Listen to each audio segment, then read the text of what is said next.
Gimana kabar kalian hari ini? Luar biasa.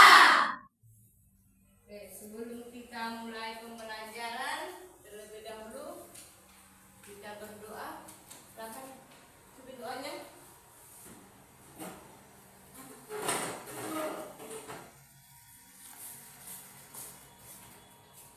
Teman-teman, mari kita berdoa. Saya berdoa dengan doa ajaran agama Kristen. Mari kita berdoa. Tuhan Yesus yang baik, Tuhan Yesus Maha Kuasa yang bertahta dan berada di surga. Terima kasih Tuhan telah memberkati kami pada hari ini. Karena berkat-Mu lah kami bisa berkumpul di ruangan kami yang kami cintai yang Tuhan yang baik. Tuhan Yesus yang baik, berkati pelajaran kami dari awal pertengahan hingga akhir nanti Tuhan Yesus yang baik. Karena Engkau-Lah yang selalu memberkati dan menjaga kami Tuhan. Terimalah doa hamba-Mu dan nama anak-Mu Yesus Kristus kami bersyukur. Haleluya. Amin. Dan dulu kiri-kiri bawah yang ada sampah, perhatikan nak. Kalau ada sampahnya tolong dibuang dulu ya. Sudah bersih semua? Oke, kita ibu cek kehadiran dulu ya. Apa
semangat. Pernahkah kalian mendengar istilah sumber daya alam? Sumber daya alam adalah semua bahan yang ditemukan manusia dalam alam yang dapat dipakai untuk kepentingan hidupnya. Bahan tersebut dapat berupa benda mati maupun benda hidup yang berada di bumi dan dapat dimanfaatkan untuk memenuhi kebutuhan hidup manusia. Jadi, apapun yang ada di alam yang dapat dimanfaatkan untuk memenuhi kebutuhan hidup manusia dapat dikatakan sebagai sumber daya alam. Yuk teman-teman, kita pelajari lebih lanjut tentang sumber daya alam. Berdasarkan sifatnya, sumber daya alam dapat digolongkan menjadi sumber daya alam yang dapat diperbaharui dan sumber daya alam yang tidak dapat diperbaharui. Apa perbedaannya ya? Sumber daya alam yang dapat diperbaharui artinya sumber daya alam yang apabila kita pakai terus-menerus tidak akan habis. Sumber daya alam yang dapat diperbaharui terdiri dari sumber daya alam hayati dan sumber daya alam non-hayati. Sumber daya alam hayati yaitu sumber daya alam yang berasal dari makhluk hidup. Contohnya, hewan dan tumbuhan. Sumber daya alam non-hayati yaitu sumber daya alam yang berasal dari benda-benda mati. Contohnya, air, tanah, dan sinar matahari. Sumber daya alam yang tidak dapat diperbaharui artinya sumber daya alam yang apabila kita pakai terus-menerus akan habis. Contohnya, minyak bumi, gas alam, dan mineral lainnya. Sumber daya alam yang tidak dapat diperbaharui ini harus kita hemat teman-teman karena proses pembentukannya sangat lama. Berdasarkan lokasinya, sumber daya alam terbagi menjadi sumber daya alam terestris dan sumber daya alam akuatis. Sumber daya alam terestris yaitu sumber daya alam yang terletak di daratan, contohnya hutan, daerah pertanian, dan barang tambang. Sumber daya alam akuatis yaitu sumber daya alam yang terletak di perairan atau laut, contohnya ikan, rumput laut, dan terumbu karang. Ternyata jenis sumber daya alam itu sangat banyak ya teman-teman. Untuk kali ini kita akan membahas tentang sumber daya alam hutan. Hutan adalah suatu wilayah yang memiliki banyak tumbuh-tumbuhan lebat yang berisi pohon, semak, paku-pakuan, rumput, jamur, dan lain sebagainya. Hutan Indonesia memiliki potensi yang sangat besar, yaitu mencapai 99,6 juta hektar atau 52,3% dari luas wilayah Indonesia. Luas hutan yang besar tersebut saat ini masih dapat dijumpai di Papua, Kalimantan, Sulawesi, dan Sumatera. Hutan di Indonesia banyak menghasilkan kayu. Setidaknya terdapat 4.000 jenis kayu yang 267 diantaranya merupakan kayu yang memiliki nilai ekonomi tinggi. Contohnya, kayu meranti yang dihasilkan di Pulau Papua, Sulawesi, dan Kalimantan. Kayu jati banyak dihasilkan di Jawa Tengah. Rotan banyak dihasilkan di Kalimantan, Sumatera Utara, dan Sumatera Barat. Kayu cendana banyak dihasilkan di Nusa Tenggara Timur. Dan kayu akasia banyak dihasilkan di Jawa Barat. Banyak sekali hasil hutan yang dihasilkan oleh negara kita ya teman-teman. Kita harus bersyukur tinggal di Indonesia karena sumber daya alamnya yang sangat banyak. Teman-teman, tahukah kalian ternyata hutan itu sangat banyak jenisnya? Yang pertama, hutan hujan tropis. Ini adalah jenis hutan yang paling banyak di Indonesia. Ciri khas dari hutan ini, ukuran pohon yang tinggi, berdaun lebar, dan selalu hijau. Yang kedua, hutan musim. Biasanya, pohon-pohon di hutan musim menggugurkan daunnya pada musim kemarau. Yang ketiga, hutan sabana.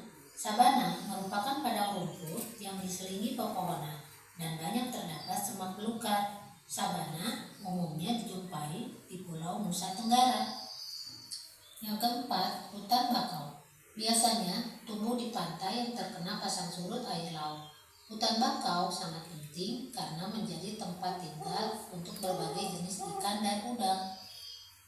Tahukah teman-teman manfaat dari hutan? Yang pertama, hutan menyimpan air hujan dan kemudian mengalirkannya ke sungai-sungai dan danau, sehingga pada musim kemarau tidak mengalami kekeringan.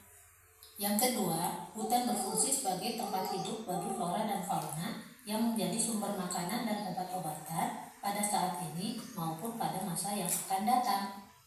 Yang ketiga, hutan mencegah terjadinya erosi atau pengikisan karena air hujan tidak langsung jatuh ke tanah dan mengikis tanah-tanah yang subur.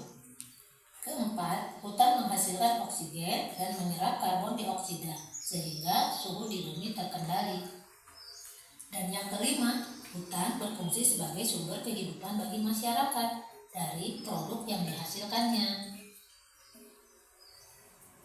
Nah teman-teman, banyak sekali manfaat dari hutan itu ya. Namun sayangnya hutan telah banyak mengalami kerusakan akibat ulah manusia. Kita harus ikut menjaga kelestarian hutan ya. Contohnya dengan memelihara tanaman dan ikut serta dalam kegiatan penghijauan. Nah teman-teman, sampai di sini dulu ya pembahasan tentang hutan. Kita bertemu lagi pada pertemuan selanjutnya. Wassalamualaikum warahmatullahi wabarakatuh. Nah, jadi dari tayangan video tadi kita sudah dapat memahami apa itu sumber daya alam. Nah, ada mau menjelaskan sifat sumber daya alam dan jenis-jenis sumber daya alam. Udah? Satu, dapat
banyak manfaat dalam kehidupan sehari-hari. Hutan menghasilkan kayu yang digunakan sebagai bahan bangunan, furnitur, dan kertas.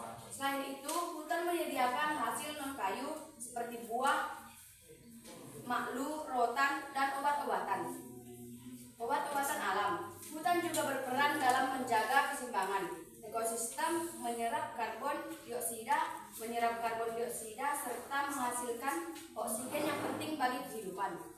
Selain itu, hutan menjadi habitat berbagai jenis flora dan fauna, serta mendukung sektor pariwisata dan penelitian. Oleh karena itu, pelestarian hutan sangat penting agar manfaatnya dapat terus dirasakan oleh manusia dan lingkungan.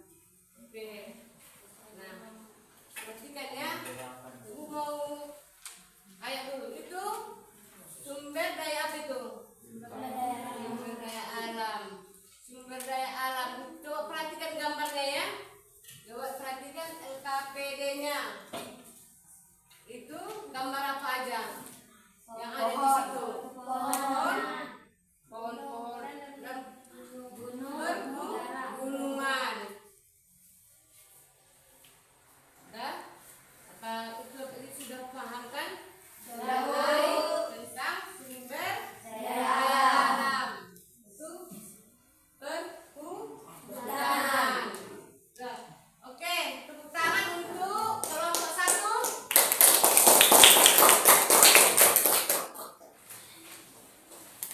Satu orang yang ke depan menunjukkan LKPD-nya.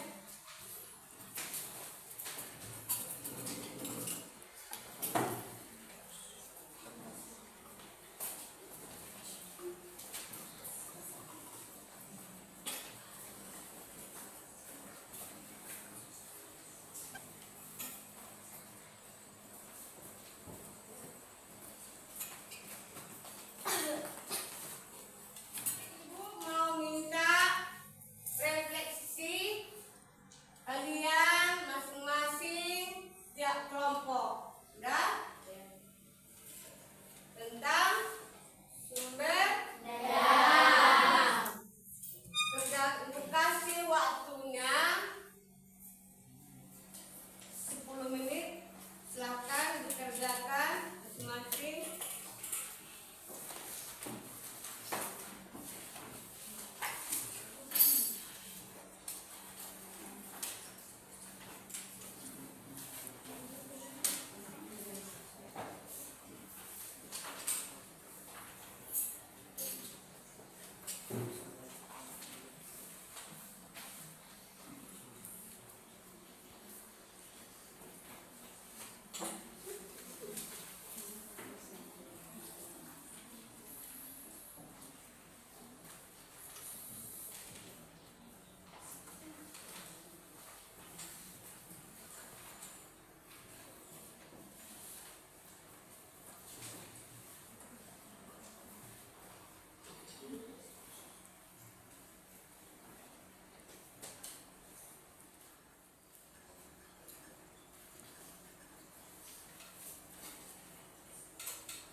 belajar berdoa dulu. Udah? Biar bisa nanti diterima pembelajaran kita nanti di rumah ya. Oke? Nanti setelah itu ibu kasih tugas. Jangan lupa dicatat yang penting-pentingnya dulu ya. Oke? Sekarang anak kami kita duduk dulu.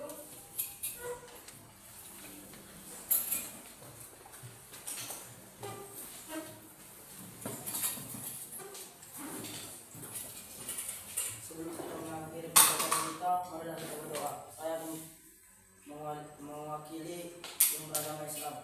Berdoa dimulai. Auzubillahi minasyaitonir rajim. Bismillahirrahmanirrahim. Alhamdulillahirabbil alamin wassalatu wassalamu ala anbiya'i wal mursalin wa ala alihi washabihi sayyidina Rasulullah ajma'in. Ya Allah, ya Tuhan kami, ampunkanlah dosa kami dan kedua orang tua kami. Berikanlah rahmat-Mu kepada guru kami agar mereka bisa mengajar kami. Dan berikanlah keselamatan kepada kami, dan semoga di pembelajaran selanjutnya kami bisa melaksanakannya dengan baik, dan terimalah doa kami ini.